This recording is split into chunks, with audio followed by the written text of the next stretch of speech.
everyone. Thank you so much for joining us today. Before we kick this off, I do want to point out to the audience that we welcome questions. Please utilize the Q&A section at the bottom of your screen. Type in questions as they come up, and we will get to those at the conclusion of today's presentation. So it is my great pleasure to turn this over to Thomas Sisto, CEO, XL Batteries. Thomas, the floor is yours. Thank you, Kelly. And thank you everybody for taking the time today. Very excited to present XL Batteries and how we are tackling utility scale energy storage. So I kind of just want to start with the fact that we are at an inflection point. We are moving from technical demonstrations to commercial products. And so we believe that we have the lowest cost product for what is a multi-trillion-dollar marketplace. We have a pipeline of heavy industrial. Some of the largest companies in the world are looking for our batteries, both in heavy industrial sectors like the petrochemicals industry, as well as data centers and AI build-out. We have extreme IP protection, and we are a capital light model due to our IP and novelty of our technology that also fits within basic core manufacturing practices. So with that, I'll present sort of the opportunity as a whole. So essentially, we're faced with a moment. XL is at an inflection point of moving from demonstration to commercial, and the grid is also at an inflection point. So the grid is aging and becoming unstable. It's actually really devastating when you look at the myriad of problems from an energy security and an energy infrastructure perspective. We see roads and bridges crumbling. We see those things with our eyes in everyday life. We don't see how fragile the grid really is because it's kind of an invisible aging, but it's there. And so there's an estimated $4 trillion of storage that is required to modernize the grid. And essentially what's happening is assets are aging out and breaking. Gas plants are 50-year assets, and we're reaching that point where they are beginning to age out and become unusable. And so we are faced with a moment of either putting back in 50-year fossil fuel assets, which is actually difficult right now because there isn't capacity for that. It's 5 years for a lead time for a gas turbine right now due to the fact that there is no infrastructure for massively replacing these things. And then we're also faced with a unique sort of challenge of AI load growth and industrial electrification as heavy industry moves towards electric processes. That's providing significant strain on a grid that has essentially been flat in terms of growing demand, because while we use more electricity from a raw perspective, we've become more efficient in using that electricity. And so the net amount of electrons we've used has been very flat for about 10 years. And so these two moments of electrification of everything and AI sort of coming in and basically being a single data center is like the city of Austin turning on overnight in terms of energy demand. The numbers are staggering. We're faced with this massive opportunity because of a massive challenge. And so lithium ion is too expensive and it's too flammable to address this. It's a stopgap. It's a very, very mature and quite frankly amazing technology, but it's required for mobility and it doesn't really make sense for large scale stationary storage. And then other stationary storage is too expensive or inefficient. And so what we have is a solution to that. And so in the end game, when you look at the utility sector, which is really the massive market that is out there, it needs to be longer than lithium can provide in terms of storage. So lithium makes sense to replace what are called gas peaker plants, which are basically the highest cost of energy 4 to 6 hours of the day on the most demanding days. So it's July, it's the middle of the day, everybody's got their air conditioners on. The grid is built for the few hours, few days of the year where we are at our peak demand. And so those were called peaker plants, and they were expensive gas plants that only turned on a few days out of the year. And so lithium ion is economical to replace those things. And you can see here in 2020, California essentially had no batteries, and solar was about 10 hours of the day, with natural gas ramping up sort of as solar tailed down. And what's happened is batteries have come in and they charge during the day when solar is there, and they are replacing this gas peak. right here. But what you can see is they really only last about 6 hours, and it's 2 hour batteries firing off sequentially. And so what you're faced with is you're faced with about, we'll call it 12 to 14 hours of the day. It's 18 in terms of time scale, but obviously gas won't go to zero. You're faced with about 12 to 14 hours of the day, where as gas assets age out, uh, the goal is not to replace those expensive and long-term projects with new gas plants. It's to replace them with batteries. And that is what utilities want. That's what policymakers want. That's what essentially everybody wants.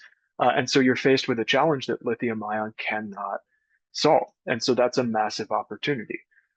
So then what's interesting is when you model out how much procurement a single state like California would have, we partnered with the group that models out and plans California's grid. They advise California on what to procure and when. We would sell in $28 billion of our batteries to California as the lowest cost option.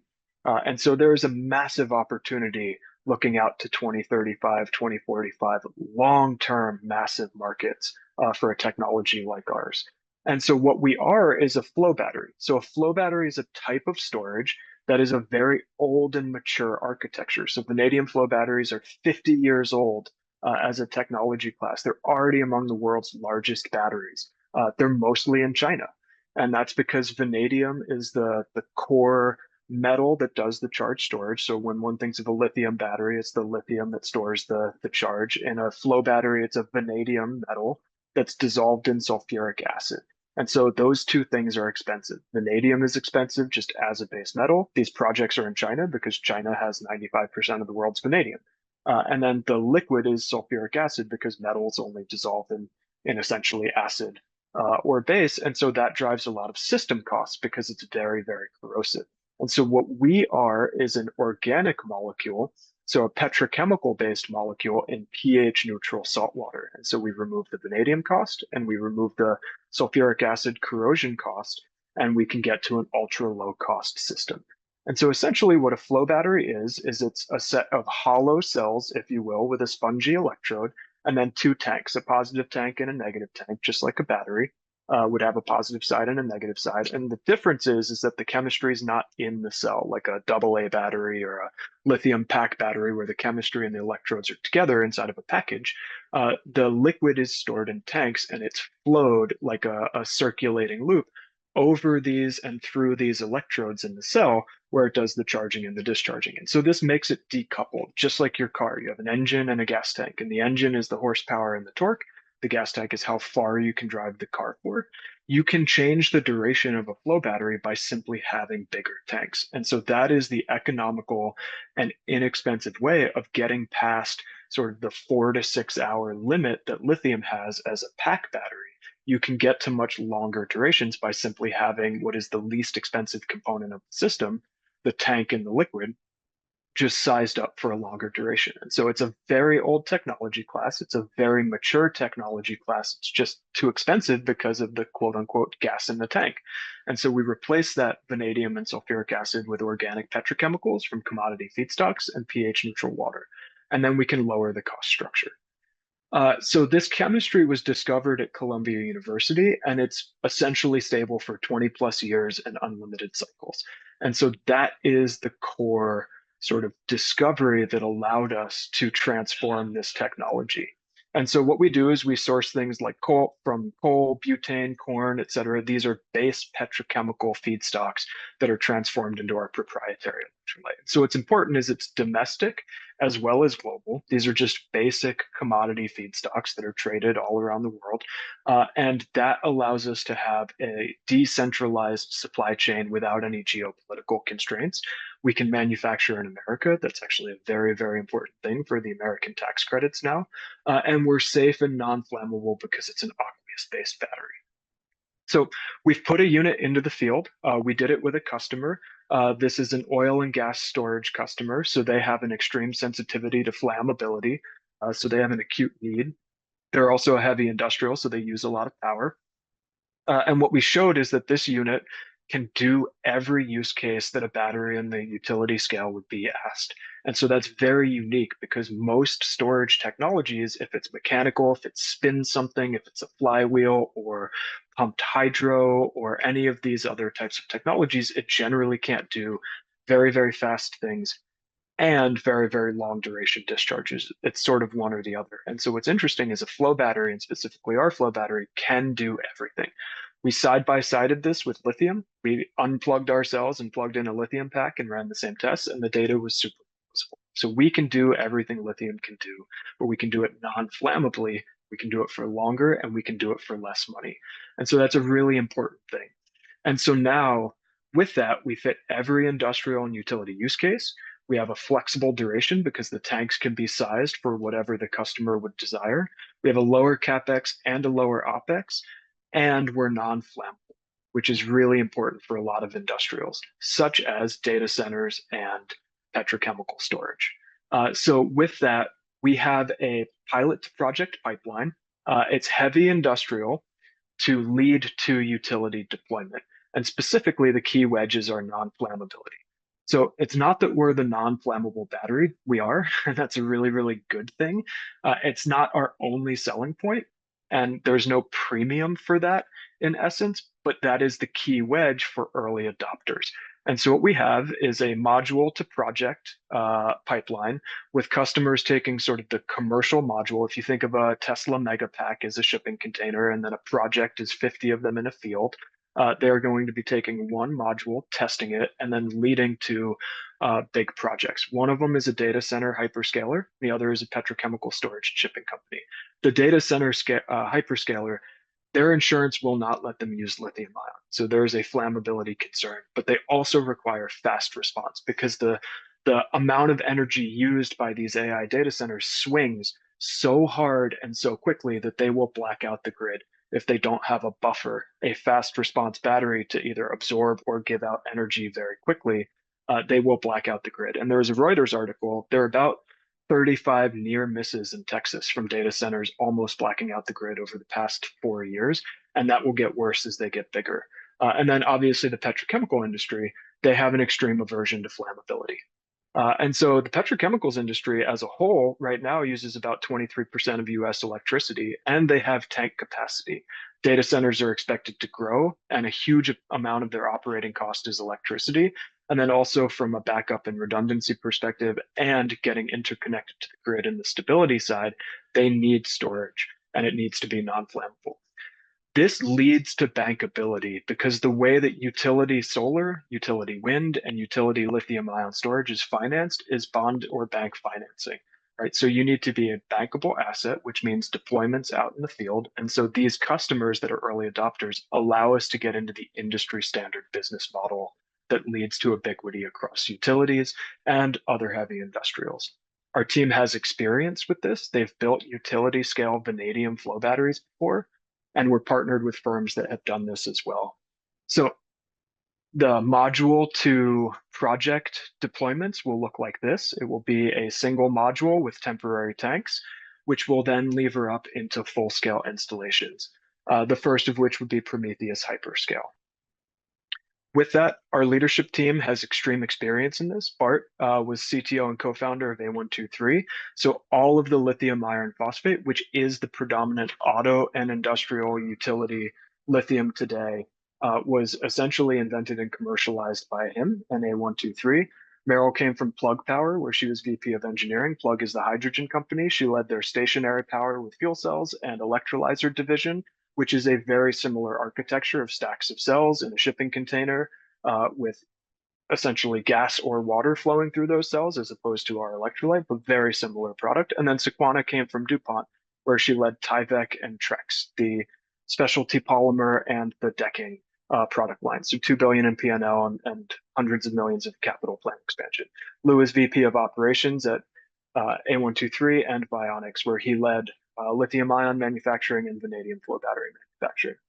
David Christian's an advisor who was C-suite at one of the larger utilities in America. Dave Yu was CEO of A123 and CEO and founder of Bionics. Bionics is a vanadium grid scale flow battery company. So he knows, and we've brought on staff, a number of people who have built utility scale vanadium flow batteries. And then Anthony Mataluna was number two at Pfizer. He was board member, executive vice president of global supply, which is chemical manufacturing. And so we have a deep set of chemical manufacturing expertise there. We are significantly less capital than other industrial hardware technology companies because these devices exist. We're just changing the chemistry within them and then making subtle changes to the device to lower the cost structure. So we are partnered from an outsource perspective with two firms that have done this before. Columbia Tech built utility scale vanadium flow batteries, along with other things such as Amazon Robotics, Applied Materials semiconductor fabrication equipment, et cetera. But by using them, one, we have experience in this, and two, we don't need to bring on facilities, we don't need to bring on engineering staff. We can leverage their experience and their capacity. And then ASIMChem is a leader in chemical manufacturing development. So they developed the Paxlovid manufacturing process for Pfizer. When the world was ending, this was the firm that Pfizer turned to get that manufacturing process to scale. Business model is a standard business model, direct sale for those that want a direct sale wrapped with a service wrapper or a tolling agreement or a PPA, right? So if customers don't want to own the equipment, we will lease the equipment and provide a long-term contract for them. Financial projections are expected to grow rapidly upon deployments. We expect to not need significant capital because of our asset-light model. And then we have IP protection. Because the chemistry is the core foundational invention, and it was the first time this chemistry had ever been used for energy storage, we have foundational patent protection over the chemistry, and then basically everything that the chemistry touches and any small changes within the system from there. So we have many, many layers of patent protection from a fencing position. And with that, we are looking to fundraise for the next phase.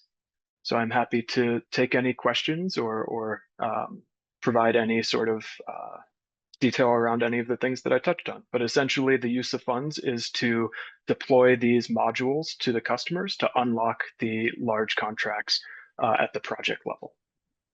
Thank you. Thank you, Thomas. Let's go into some of the questions that have been coming in. So can you discuss your IP position, number of patents filed or granted, and whether key formulations or processes are protected by trade secrets?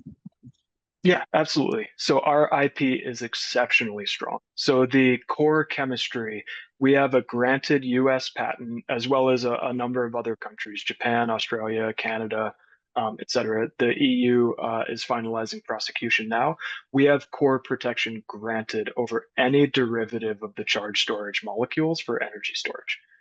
So we have foundational patent protection. We've submitted 4 more patents around the chemistry, formulations, and compatibility with basic materials. It is not common for charge storage materials to touch basic plastics and rubbers and be stable to them. Right, vanadium, it requires fluorinated Teflon types of materials, and so that's novel as well. So we have many, many moats, and we will be filing, I would anticipate about 25 patents over the next 2 years around the device architecture, the battery management system, and any unique aspects there, so on and so forth. Also around the manufacturing from a chemistry perspective as well. So we have a deep moat there, and it has been granted at the core foundation. And are there any environmental issues presented by the technology? No, so it's actually one of the real benefits. We are pH neutral solution, so we are not acidic or basic, and our core chemistry, the families the chemistry comes from, are actually used in consumer products. The negative molecule is red paint. Benjamin Moore's RED red. Like if you go into the Ben Moore store, it's that color code. It's the red on cars, fire extinguishers, so on and so forth. And the positive side was used in a lot of hobbyist sort of applications. So both of them have been used for consumer products and are generally safe. And are there any competitive energy storage technologies that come close in terms of cost and capacity? So we don't believe so. When you look at the general landscape of energy storage, one of the very unique aspects of us is that we can do both fast response, so lithium capable response times for grid stabilization services. And this gets a little bit into the weeds, but things like frequency and voltage regulation, the things that keep the grid from blacking out, but then also can do long duration storage, which is moving hours of the day around. And so most technologies can only do one or the other, which means that they can't monetize both aspects. And so that becomes a very significant cost adder to their level, what's called levelized cost of storage, which is basically the total ownership of the asset. So because we can monetize both the stability services and the arbitrage, if you will, the movement of energy from high demand or low demand times to high demand times, our asset is actually extremely monetizable and the lowest cost from an ownership perspective. And then aside from data centers and energy, what other industries could benefit from your batteries? Yep. So specifically, I touched on the oil and gas industry. They cannot use lithium ion, and they are major power users. Remote mines are another classic example. Metals mining globally uses 9% of the total energy across the globe, and they're generally off grid or last mile because these mine sites are very, very remote. And so they have an extreme demand for microgridding, solar, and storage. Those are two industrial examples. Cold chain is another one, right? So places like Tyson Food Factory, where everything is very cold, that's a very expensive and electricity heavy type of industry. Data centers are the classic sort of thing in the moment. They have massive demand. But then generally utilities need to replace their assets and they have a massive spend coming and they would like to replace these assets that are fossil fuels with less expensive, easier to maintain, and they don't want to get locked into fossil fuels for another 50 years from a CapEx perspective. So we believe it's ubiquitous, but I can point to a few industries and sort of just Thank you. And what are the biggest barriers to adoption do you encounter when engaging with utilities or project developers? Yep. So it's essentially the way that these are financed, which is bank financing. And so what that means is that we need to prove the technology in the field in order to get bankability and warranty.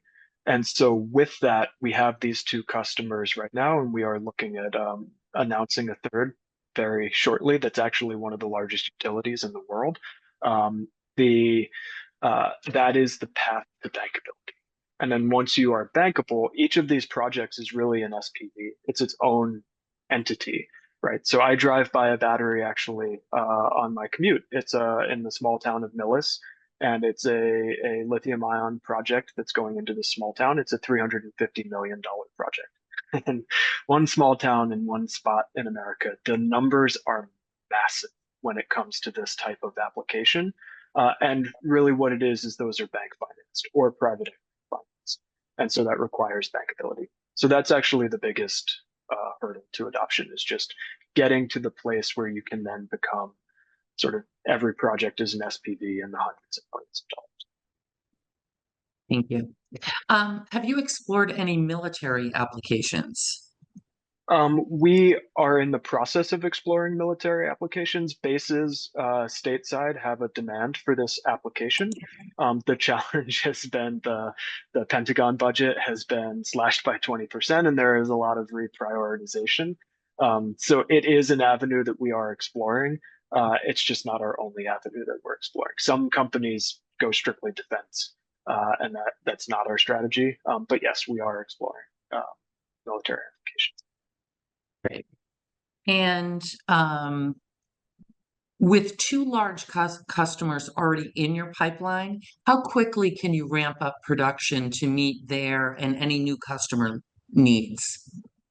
Yeah, so that's actually one of the really interesting things with the way that organic chemistry scales and the way that shipping container storage products are manufactured. So the shipping container storage product is now a commoditized sort of industry. So lithium ion shipping containers, people like Fluent or what was FlexGen, um, so on and so forth, they are just outsourced manufacturing their engineered designs. There are companies that will integrate shipping container types of products. So we can stay asset light there, and those can scale very, very quickly. Columbia Tech, who is the engineering firm and first manufacturer firm that I spoke of that we're partnered with, they are not a volume manufacturer. They don't want to be a volume manufacturer, but they will stand up the process for tech transfer to a large volume manufacturer. They can make about 50 shipping containers a month. So that would be what would be considered almost micro volume manufacturing, but 50 shipping containers a month will definitively get us into project scale. And then their bigger brother is Jabil, who can make hundreds of thousands of shipping container products a year. So that scale is very accessible. And then from the chemistry side, organic chemistry scales very quickly and very well as well. So at the hundreds of megawatt hours, which is utility project size, we can run that off of what is essentially a 40-foot skid pilot, like a tractor trailer sized pilot line. It is not a factory. It is simply a pilot line. And then from there, you can get into the multi gigawatt hours, the 10, 20, 30 gigawatt hours sort of gigafactory for 10 times less capital than lithium ion.